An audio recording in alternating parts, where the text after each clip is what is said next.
ایک بوڑھے باپ نے اپنے بیٹے کو بلا کر اسے ایک پرانی خستہ حال گھڑی دی اور کہا، بیٹا یہ گھڑی تمہارے پردادا کی ہے اور 200 سال پرانی ہے۔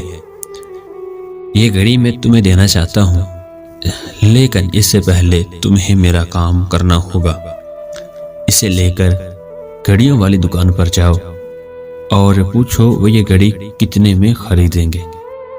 وہ لڑکا گھڑیوں کی دکان سے لوٹا تو کہنے لگا، دکاندار گھڑی کی حالت دیکھتے ہوئے 5 درہم سے زیادہ قیمت دینے کو تیار نہیں ہے۔ باپ نے کہا، اب اسے وہاں لے جا کر بیچو جہاں قدیم نوادرات فروخت ہوتے ہیں۔ وہ لڑکا جب وہاں سے واپس آیا تو بولا، وہ لوگ اس کے 5000 درہم دینے کو تیار ہیں۔ یہ سن کر وہ شخص بولا، اب اسے عجائب گھر لے جاؤ اور فروخت کرنے کا ارادہ ظاہر کرو۔ لڑکا عجائب گھر گیا اور واپس آ کر نہایت حیرانی کے عالم میں باپ کو بتایا، وہ لوگ اسے 50,000 درہم میں خریدنے کو تیار ہیں۔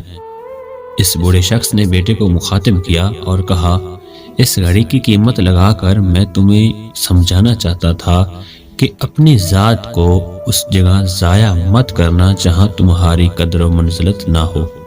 تمہاری اہمیت کا اندازہ وہیں لگایا جائے گا جنہیں انسان کو پرکھنے کی سمجھ ہوگی۔